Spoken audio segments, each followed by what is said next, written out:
Hey, I'm Nico, and here are 30 useless facts about the Nintendo 3DS. Nintendo has been experimenting with 3D for quite a while before releasing the Nintendo 3DS. Their first attempt was the Famicom 3D system, a pair of glasses that were meant to be plugged into the Famicom to experience some games in 3D. It was a failure. Then, they made the Virtual Boy, another pair of glasses which caused headache to a bunch of people and displayed games in red and black.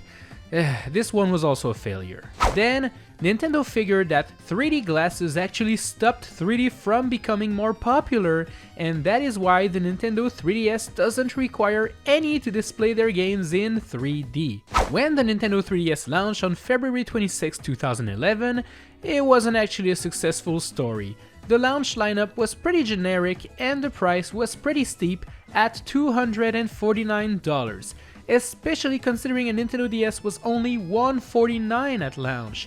Let's just say sales were not what Nintendo was expecting. In fact, sales were so bad that Satoru Iwata, president of Nintendo at the time, decided to take a 50% salary cut in order to take full blame and responsibility for the poor performing Nintendo 3DS. This actually forced Nintendo to announce a price cut of almost a third of the original price only 5 months after the console's launch.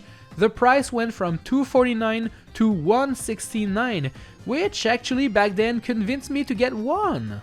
Obviously, if you bought the console at full price, well, you'd probably feel a bit angry that it would get such a big price cut. Thankfully, Nintendo introduced the Ambassador program, which gave out 10 NES and 10 GBA games at no extra cost. This wasn't the gift of a lifetime, but it was well received nonetheless. One of the coolest things to come out of the Nintendo 3DS was the inclusion of a system called StreetPass. Basically, if you put the console to sleep and you just walk around with it, it will actually connect with other sleeping 3DSs. Once you come back home and open it, you'll then meet the Miis of the people you met during your day and will be able to exchange puzzle pieces and play games with them. I remember having my 3DS in my backpack at all times, just to meet as many people as I could. If you take your 3DS and shine it at a wall with 3D on, you'll notice that it projects lights in a striped pattern. This doesn't happen if 3D is turned off. And this happens because of the way the 3DS works to allow you to see 3D images without the need for glasses. Basically, there's a bunch of tiny little slits in the 3DS screen projecting different images to your left and to your right eye, and projecting it into a wall will allow you to see those slits. There is a secret minigame in the internet browser of the new Nintendo 3DS. Just launch it, but instead of choosing a website, tap on the words favorite bookmarks on the rhythm of the Super Mario Bros. Ground theme. Da-da-da-da-da-da-da. The words Stage Select will appear, and now if you tap a website, well, you'll be able to play a version of Breakout with the website name itself. Pretty cool, eh? Did you know that Nintendo used to own a majority of the Seattle Mariners baseball team? Yeah, me neither. But because of that, they used to offer an app called the Nintendo Fan Network, which allowed visitors of the T-Mobile Park to order food remotely using their Nintendo 3DS.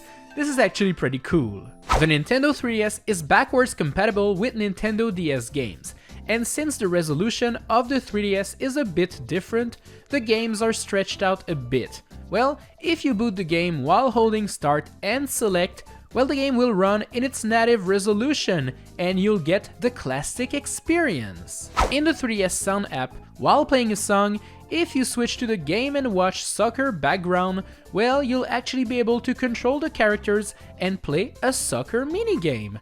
Just like the browser secret minigame, it's useless, but very cool. Speaking of, in this app, you can go to Settings and choose the interface color.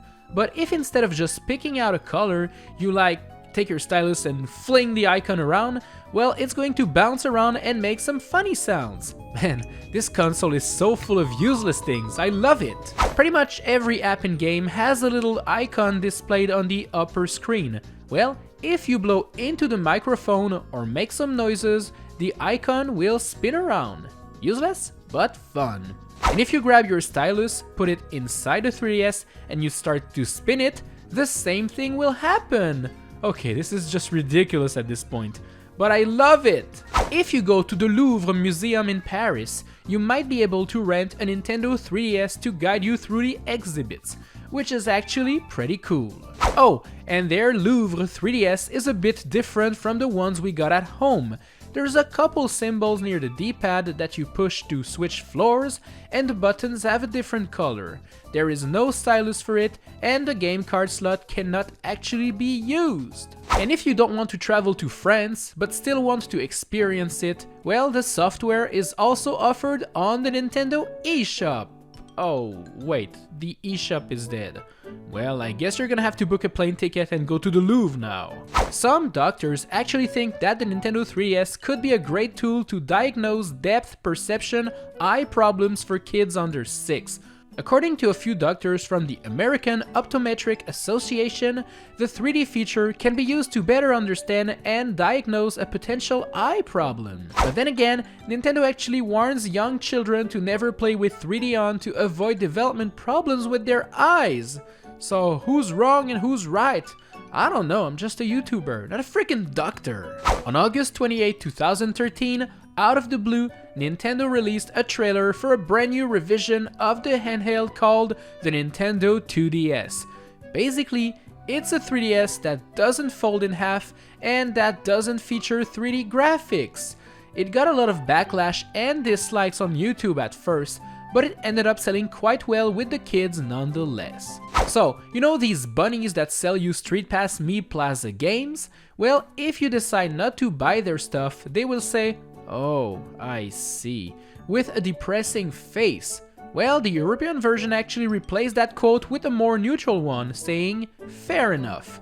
This was done because Europe has laws in place to prevent children from being manipulated into making game purchases. And apparently, this bunny being sad is a way to trick kids into buying more games. I'm not gonna get tricked by you, bunny. I know your shenanigans. If you play Game Boy games on your 3DS, well, make sure to hold down the select button when launching them. This will add an outline of the console around the screen. What a great touch of nostalgia. The Nintendo 3DS was home to some amazing games, including Resident Evil Revelations. Well, if you happen to be amongst the first people to buy the game, you'll notice that the box actually has a typo on the side. It reads Resident Evil Revelaton. Bruh. Speaking of Revelations, Assassin's Creed Revelations was originally a 3DS game called Assassin's Creed Lost Legacy. The game was eventually cancelled because Ubisoft decided to make a game for PC and consoles instead.